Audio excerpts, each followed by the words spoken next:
جس حوالے سے حضرت غوث پاک رضی اللہ تعالیٰ عنہ کا ذکر کرنا ہے وہ یہ کہ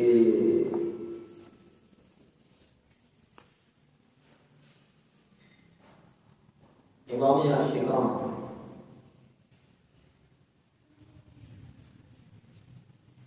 کشتہ عشق مصطفیٰ بریلی کے شہنشاہ امام محمد رضا خان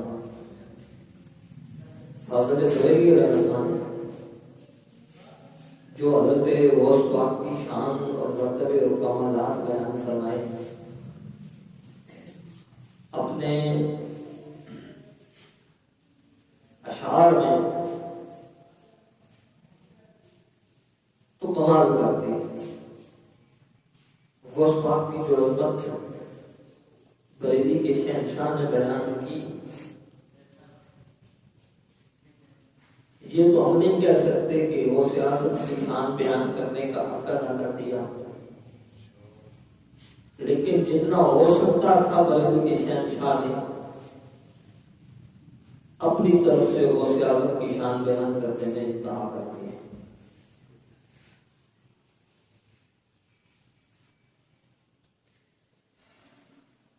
حضرت سیدنا غوث پاک رضی اللہ تعالیٰ عنہ کو اللہ نے جو کمالات، جو کرامات، جو غوث پاک رضی اللہ تعالیٰ عنہ کو مراتب عطا فرمائے، تو امام محمد رضا خان فاضل بریلی علیہ الرحمٰن نے ان کو چند لفظوں میں سمیٹ کر یوں بیان کیا جس طرح ہم محاورے کے طور پر کہتے ہیں کہ پورے دریا کو کوزے میں بند کر دیا۔ امام محمد رضا خان فاضل بریلی علیہ الرحمٰن نے جب غوث اعظم کی عظمت کو بیان فرمایا تو کہا کہ واہ کیا مرتبہ اے غوث اے بالا تیرا۔ اب یہاں حضرت نے جب غوث اعظم کی عظمت کو بیان کرنا شروع کیا تو لفظ واہ سے اپنی بات کو شروع کیا، واہ کیا مرتبہ ہے غوث اے بالا تیرا۔ تو یہ جو لفظ واہ ہے یہ جب کسی چیز کی عظمت، رفعت اور بلندی مراتب دیکھ کر دل باغ ہو جائے تو جو زبان سے الفاظ نکلتے ہیں دل ان کا ہم نوا ہوتا ہے، اس وقت ایسے کلمات نکلتے ہیں کہ واہ کیا مرتبہ ہے، واہ کیا شان ہے، واہ کیا رفعت اور کمال ہے۔ تو غوث اعظم رضی اللہ تعالیٰ عنہ کے جملہ مراتب اور شانوں اور کمالات اور آپ کی عزت و عظمت کو دیکھ کر، آپ کے خاندانی شرف اور آپ کے خاندانی مقام کو دیکھ کر، آپ کو اللہ نے جن عظمتوں سے نوازا ان سارے کمالات کو دیکھ کر جب امام محمد رضا نے غوث اعظم کے حوالے سے قلم اٹھانا چاہا تو دیکھ کر کہنے لگے کہ احمد رضا کس شخصیت کے بارے میں لکھنے چلا ہے کہ اس کو تو اللہ نے بڑی شانوں سے نوازا ہے، اور جب بات شروع کی تو کہا واہ کیا مرتبہ اے غوث اے بالا تیرا، کہ اے غوث اعظم اللہ نے آپ کو کیا شانیں عطا فرمائی ہیں، کیا کمال عطا فرمائے ہیں، اللہ نے آپ کو کتنی عظمتوں اور رفعتوں برکتوں سے نوازا ہے۔ اور آگے خود اس کی جو مصرع اول ہے اس کا مزید وضاحت کے طور پر دوسرا مصرع بیان کرتے ہوئے لکھتے ہیں کہ واہ کیا مرتبہ ہے غوث اے بالا تیرا، اونچے اونچوں کے سروں سے قدم والا تیرا۔ اور غوث اعظم تیری شانوں کے کیا کہنے، تیری عظمتوں رفعتوں اور کمالات کے کیا کہنے، تجھے اللہ نے جن عظمتوں اور برکتوں سے نوازا ان کے کیا کہنے، کہ فرمایا اونچے اونچوں کے جہاں سر ختم ہوتے ہیں، جہاں ان کے سروں کی بلندی کی انتہا ہوتی ہے، اے غوث اعظم وہاں سے تیرے قدم کی ابتدا ہوتی ہے۔ یہ اللہ نے تجھے شان اور کمالات عطا فرمائے ہیں، یہ عظمت اور رفعت تجھے عطا فرمائی کہ جہاں بڑے بڑوں کے سروں کی عظمت کی انتہا ہوتی ہے، کیونکہ جسم کے اندر جو انسانی جسم کا سب سے بلند حصہ ہے وہ سر ہے۔ انسانی جسم کا دیکھنے کے اعتبار سے جو حصہ سب سے اوپر ہے، جو سب سے اونچا ہے، جو سب سے بلند ہے وہ سر ہے، اور انسانی جسم میں جو حصہ سب سے نیچے نظر آتا ہے وہ پاؤں ہے۔ غوث اعظم کیا اللہ نے تجھے شان عطا فرمائی کہ باقی ولیوں کے جہاں سر ان کی بلندی ختم ہوتی ہے، وہاں تیرے سر کی بلندی شروع نہیں ہوتی، وہاں سے تیرے قدموں کی بلندی شروع ہوتی۔ مطلب کیا؟ اب یہ نہیں کہا کہ جہاں اونچے اونچوں کے سروں سے ہے اعلیٰ سر تیرا، یہ نہیں کہا کہ اونچے اونچوں کے سروں سے ہے سر اعلیٰ تیرا، کہ جہاں اونچے اونچوں کے سروں کی انتہا ہوتی ہے ان کے سروں سے آپ کا سر اعلیٰ ہے۔ یہ بھی عظمت تھی، یہ بھی شان تھی کہ باقی ولیوں سے آپ کا سر اونچا ہے، آپ کی شان بلند ہے، لیکن کمال ہے وہ بریلی کا شہنشاہ ہے، وہ جب لکھتا ہے تو پھر نگاہ غوث اعظم کے زیر سایہ لکھتا ہے۔ اس نے کہا کہ نہیں، یہ غوث اعظم کی شان کے لائق نہیں کہ جس طرح باقی اولیاء کے سر ہیں ان کے سروں سے آپ کا سر اونچا ہے، فرمایا غوث اعظم کے سر کی بلندی کا اندازہ تو کوئی نہیں لگا سکتا، ہاں اتنا ضرور کہہ سکتے ہیں کہ جہاں باقیوں کے سروں کی بلندی ختم ہو جاتی ہے وہاں غوث اعظم کے قدم کی ابتدا ہوتی ہے۔ تو آپ اندازہ لگائیں کہ جہاں باقی ولیوں کے سروں کی بلندی کی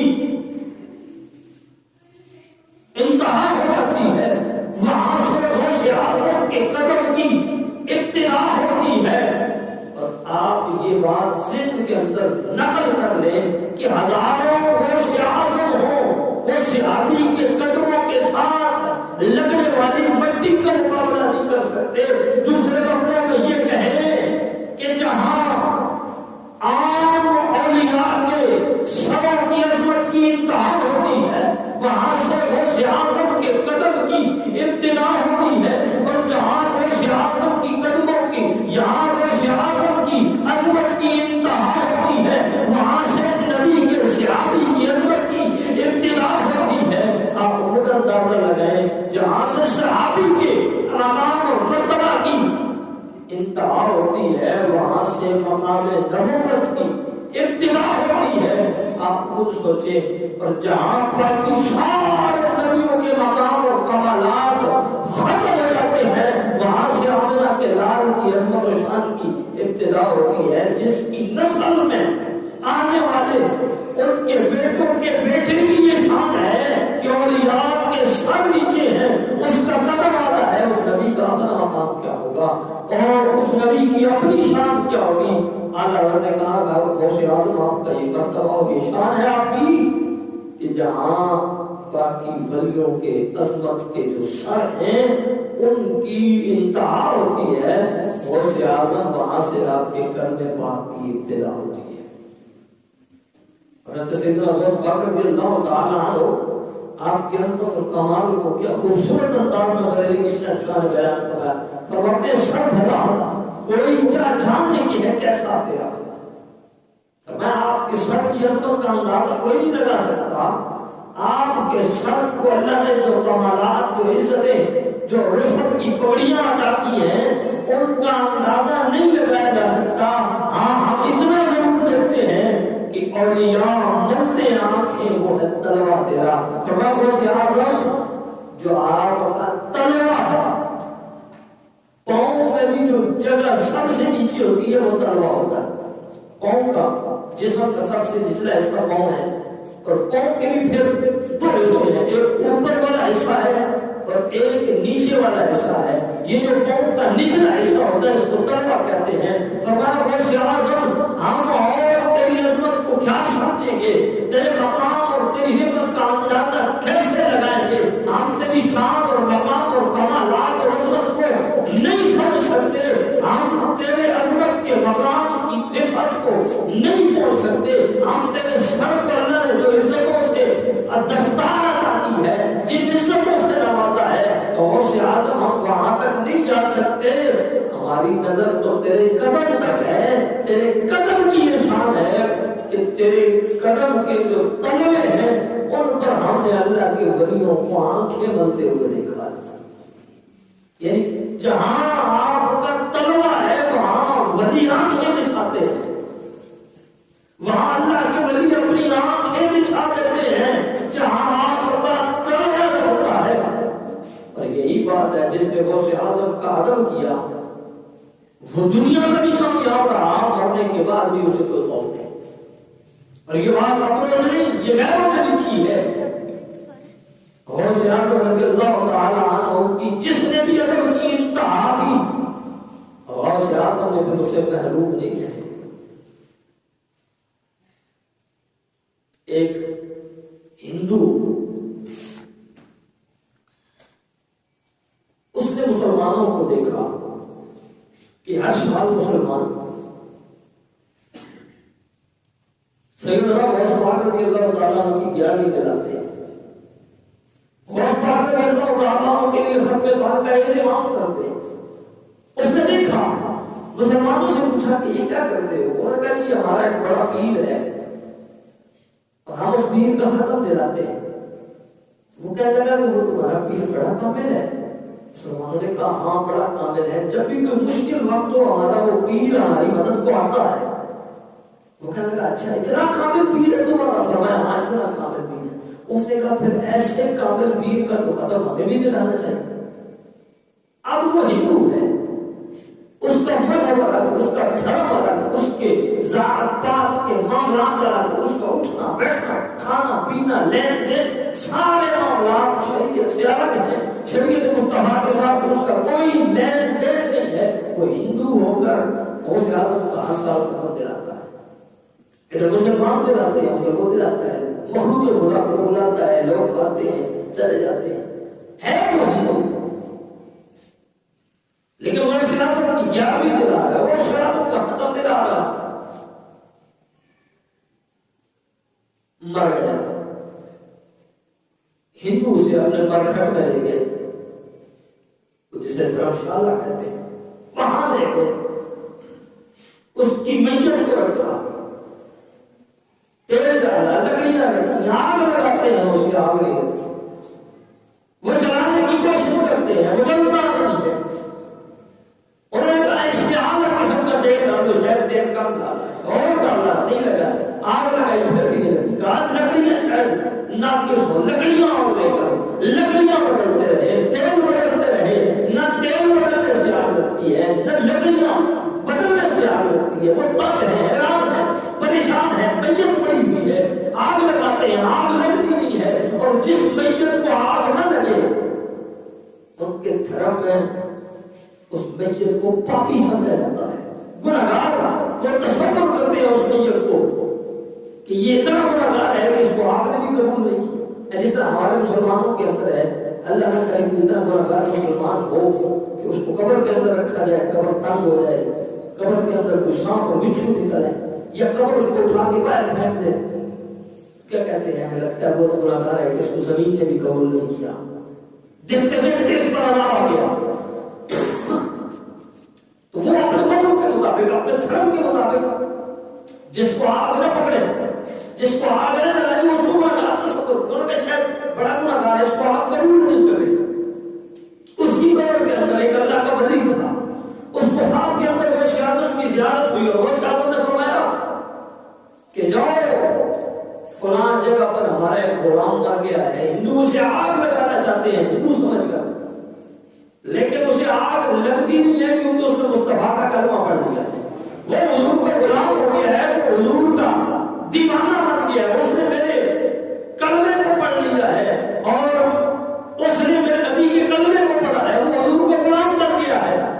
لوگ اسے جلاتے ہیں، وہ جلتا نہیں ہے، تم جاؤ اس کو مرکز سے اٹھا کر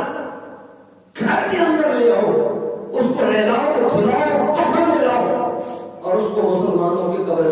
دفن کر دو. اس کا نام ہندوؤں والا سکھوں والا نام نہیں ہے. اس کا نام اس نے میرے بیٹے کے ہاتھ پر، یہ وہ زیادہ کروا ہے، اس نے میرے بیٹے کے ہاتھ پر بیعت کی ہے، کلمہ پڑھا ہے، مسلمان ہوا ہے، اور اس کا نام میرے بیٹے نے سعد اللہ رکھا ہے. وہ مسلمان ہو چکا ہے، ہندو سمجھ کر اسے جلانے کی کوشش کر رہے ہیں، لیکن وہ مصطفیٰ کا غلام ہے، وہ جلتا نہیں ہے. اس لیے تم اس کو کفن بھی دو، دفن بھی کرو. تو دوستان وہ سوچنے کا مقام ہے. اگر ہندو غوث اعظم سے اتنی محبت کرے، ان کا ادب کرے، تو وہ ہندو ہو کر رب اسے فائدہ یہ ادا کرتا ہے کہ پہلا اس پر کرم یہ ہوتا ہے کہ وہ ہندو سے مسلمان ہو جاتا ہے. پہلا کرم اس پر یہ ہوتا ہے کہ وہ ہندو سے مسلمان ہو جاتا ہے، اور دوسرا اس پر کرم ہوتا ہے کہ مسلمان ہونے کے بعد رب اس کو یہ شان عطا فرماتا ہے کہ دنیا اس کو جلانے کی کوشش کرتی ہے، آگ اس کو جلاتی نہیں ہے. تو جو غوث اعظم کا ادب کرے، غوث اعظم سے محبت کرے، ان کے نام کا لنگر پکائے، وہ ہندو ہو تو رب اسے ایمان کی دولت عطا فرماتا ہے. جو مسلمان ہو کر حضور غوث اعظم کا ذکر کرے، حضور غوث اعظم سے محبت کرے، کیا غوث اعظم اس کی ایمان کی حفاظت نہیں فرمائے؟ حضور غوث اعظم خود فرماتے ہیں کہ میرا مرید، میں اس کے ایمان کی خود حفاظت کرتا ہوں، اور میرا مرید تو میں اس کے ایمان کی خود حفاظت کرتا ہوں. تو حضرت سیدنا غوث پاک رضی اللہ تعالی عنہ، آپ کو اللہ نے بڑی شان عطا فرمائی. حضرت نے یہ بھی بات فرمایا، سربراہ کوئی کیا جانے کہ ہے کیسا تیرا اولیاء ملتے ہیں آنکھیں وہ ہے تلوا تیرا. تمام غوث اعظم ہمیں آپ کے سر کی عظمت کی انتہا کا کوئی اندازہ نہیں ہے. ہاں اتنا جانتے ہیں کہ جہاں ولی بھی اپنی آنکھیں ملتے ہیں وہ آپ کا تلوا ہے، وہ آپ کے قدموں کے نچلا حصہ ہے جہاں ولی آ کے اپنی آنکھیں رگڑتے ہیں. اور یہی بات ہے کہ جس نے غوث اعظم کے ادب کی انتہا کی، پھر اللہ نے اس کو بڑی شان عطا فرمائی، بڑے مقام سے اس کو نوازا. حضرت سیدنا غوث پاک رضی اللہ تعالیٰ عنہ، آپ نے جب یہ اعلان کیا نا کہ میرا یہ قدم ہر ولی کی گردن پر ہے، تو یہ ہر اللہ کے ولی نے اعلان سنا، ہر اللہ کے ولی تک یہ اعلان پہنچا، اس نے اس کو تسلیم کیا کہ واقعتاً آپ کا قدم ہماری گردن پر ہے. حضرت خواجہ معین الدین چشتی، ہند کا شہنشاہ، چشتیوں کا بادشاہ خواجہ معین الدین چشتی، آپ نے جب یہ اعلان سنا تو آپ نے آگے سے فرمایا کہ غوث اعظم آپ کا قدم میرے سر پر، میری صرف گردن پر کیوں ہو؟ آپ تو صرف گردن کی بات کرتے ہیں کہ ہر ولی کی گردن پر میرا قدم ہے. فرمایا میری گردن پر صرف آپ کا قدم کیوں ہو؟ میں تو یہ چاہتا ہوں کہ میرے سر پر بھی آپ کا قدم ہے، میری گردن پر بھی آپ کا قدم ہے، میری آنکھوں پر بھی آپ کا قدم ہے. جب آپ نے ادھر سے ادب کی انتہا کر دی کہ میری آنکھوں پر بھی آپ کا قدم، وہ خاص گیسٹ ہے نا، خاص مہمان ہے، اس کو استقبالیت دیتی ہے. ان کے کہتے ہیں آپ جناب ہماری سر آنکھوں پر، یہی کہتے ہیں کہ آپ ہماری سر آنکھوں پر. مطلب کیا کہ اگر آپ اتنی عزتوں کے، اتنی عظمتوں کے لائق ہیں کہ اگر ہمیں آپ کے رستے میں اپنی آنکھیں بھی بچھانا پڑ جائے تو بچھا دیں گے، آپ کی شان اتنی بڑی. تو فرمایا کہ آپ صرف گردن کی بات کرتے ہیں، معین الدین تو آپ کے قدموں کے نیچے اپنی سر بھی اور اپنی آنکھیں بھی رکھنے کے لیے تیار ہے. جب ادھر